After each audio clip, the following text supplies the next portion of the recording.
क्या प्रवेश वर्मा के साथ हो गया है खेला? क्या रेखा गुप्ता बन सकती हैं दिल्ली की अगली मुख्यमंत्री? नमस्कार, आप देख रहे हैं डीएनबी न्यूज। मेरा नाम है स्नेहा तिवारी और आज की चर्चा होगी कि आखिर दिल्ली का मुख्यमंत्री होगा कौन। हमारे सहयोगी राहुल जी हमारे साथ जुड़े हुए हैं। सबसे पहले बहुत बहुत स्वागत है आपका। जी, लगता है प्रवेश वर्मा जी के साथ हो गया है खेला, क्या कहेंगे आप? नहीं, स्नेहा, बड़ी जल्दबाजी होगी अगर ऐसा कह देते हैं आप, क्योंकि देखिए, दिल्ली की जनता चुनाव जीतने के बाद भी अगर हम लोगों से पूछ रहे हैं कि दिल्ली का मुख्यमंत्री कौन होना चाहिए, तो आप देख सकते हैं कि लगभग 70 से 80% लोग ये कह रहे हैं कि प्रवेश वर्मा दिल्ली के अगले मुख्यमंत्री होने चाहिए। उसके पीछे बहुत सारी वजह है। उसके पीछे सबसे बड़ी वजह यह है कि देखिए, जितने भी जो विधायक जीते हैं उनमें सबसे अगर मजबूत कोई है तो वो प्रवेश वर्मा है। वो मैं इसलिए कह रहा हूं क्योंकि 2 बार के विधायक, फिर 2 बार के सांसद, संगठन से जुड़े हुए व्यक्ति, इसके अलावा संघ के करीबी हैं, और एक सबसे बड़ी जो बात जो उनका कद बड़ा कर देती है वो ये कि ऐसी सीट से चुनाव जीत के आए हैं जिसे उनके अलावा मुझे तो लगता है कि कोई नहीं जीत सकता था। अरविंद केजरीवाल को हराना ये अपने आप में बड़ी बात है, और यही पार्टी ने उन्हें जो जिम्मेदारी दी कि भाई जाइए अरविंद केजरीवाल को हरा के हमें दिखाइए, और पार्टी उसी नेता को सबसे बड़ी जिम्मेदारी देती है जो उन्हें सबसे मजबूत दिखाई देता है। जी, लेकिन लोग सवाल कर रहे हैं कि जिस तरीके से मध्य प्रदेश, छत्तीसगढ़ और भी जगहों पर हमने राजस्थान में भी देखा किस तरीके से एक नए चेहरे को लेकर आती है बीजेपी,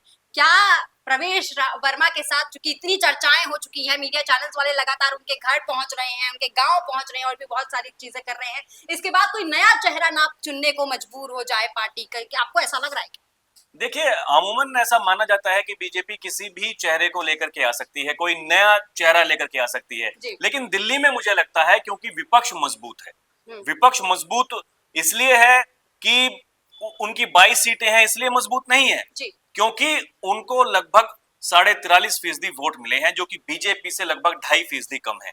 तो मेरा मानना ऐसा है कि अगर आज भी इतने लोग आम आदमी पार्टी को वोट कर रहे हैं तो दिल्ली का मुख्यमंत्री कोई ऐसा होना चाहिए जो मजबूत हो। और प्रवेश वर्मा के लिए ये बात इसलिए सही हो जाती है क्योंकि जैसा कि मैंने पहले कहा कि उन्होंने अरविंद केजरीवाल को हराया।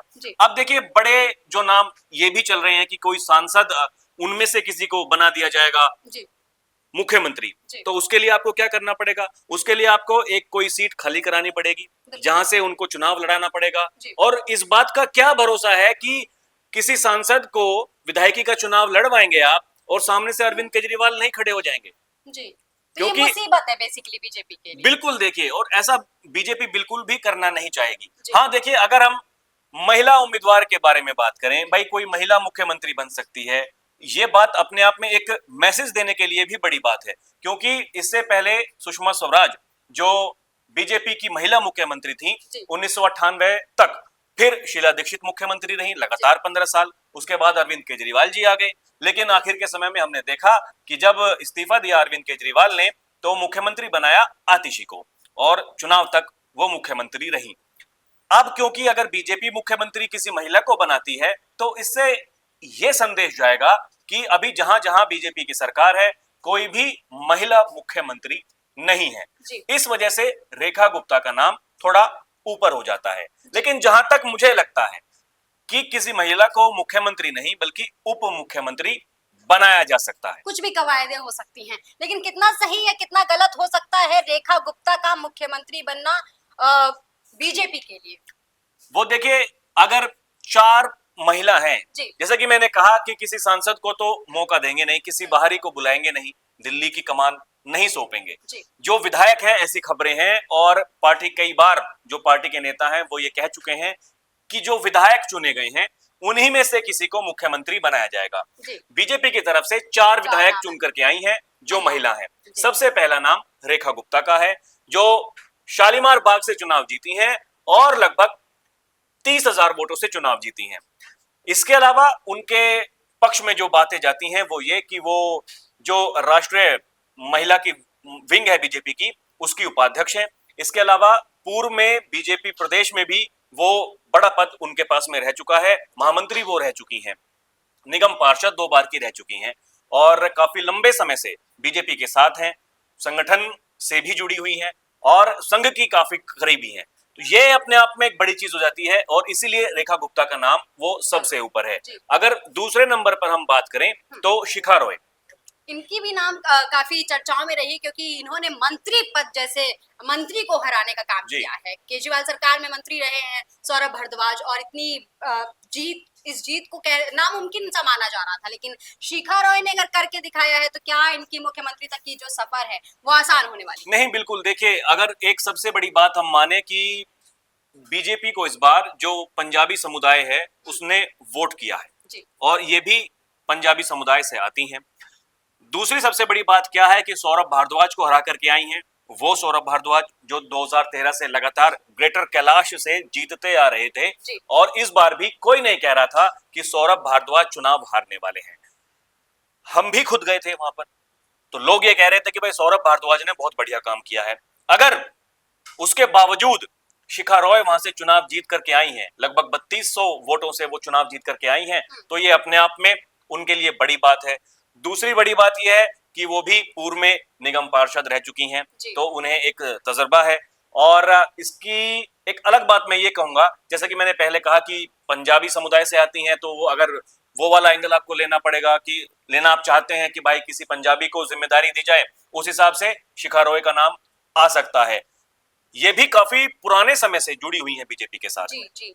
संगठन में काफी सक्रिय रही हैं और निगम पार्षद भी रही हैं, तो एक बड़ा नाम, हाँ, एक्सपीरियंस्ड है, इसलिए शिखा रॉय का नाम हो जाता है। तीसरी नीलम पहलवान का नीलम पहलवान, जो कि जीत भी बहुत बड़ी है, बड़ी जीत है और नजफगढ़ से ये जीती हैं। नजफगढ़ आम आदमी पार्टी जीतती रही है, कैलाश गहलोत वहां से विधायक थे, इस बार बिजवासन चले गए, हालांकि वो भी जीते। लेकिन अगर नीलम पहलवान ने यहाँ पर हराया है तरुण कुमार आम आदमी पार्टी को और लगभग 29,000 वोटों से, तो बड़ी जीत है। हालांकि पहली बार विधायक बनी है, तो इसलिए इनका मामला थोड़ा कम हो जाता है, ठंडा हो जाएगा। और अगर चौथा नाम हम बात करें तो पूनम शर्मा, जो कि जीती है वजीरपुर से, और इनकी भी जीत लगभग 11,500 वोटों की है। तो ये दो नाम पर तो अगर हम बात ना ही करें तो बेहतर है, लेकिन फिर भी अपने दर्शकों को बताने के लिए ये जरूरी है कि भाई 4 महिला हैं जो जीती हैं, विधायक बन के आई हैं। ये संभावनाएं हैं कि महिला अगर मुख्यमंत्री होगा तो इन्हीं चारों में से कोई एक होगा।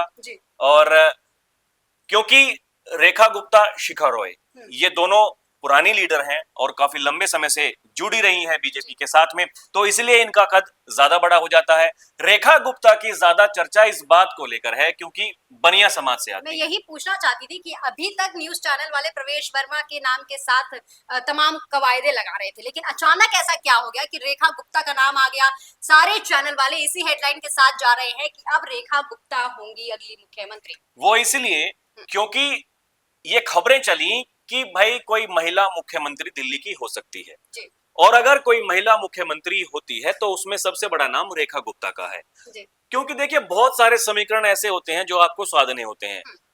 अक्सर हमने देखा कि बीजेपी हिंदुत्व की बात करती है, लेकिन वो अगर आप भाषण देते हैं, कोई जो नेता है अपने भाषणों में वो बात हो सकती है, लेकिन जब आप कोई मंत्रिमंडल तैयार करते हैं, किसी को मुख्यमंत्री बनाते हैं या फिर किसी को उप मुख्यमंत्री बनाते हैं, तो बहुत सारे वो सामाजिक समीकरण आपको साधने पड़ते हैं। जी बिल्कुल। एक बहुत बड़ा तबका दिल्ली में बनिया समाज, वैश्य समाज का रहता है, और इसीलिए रेखा गुप्ता सबसे जो बड़ी उम्मीदवार है मुख्यमंत्री पद की रेस में, यही वो सबसे बड़ा कारण है।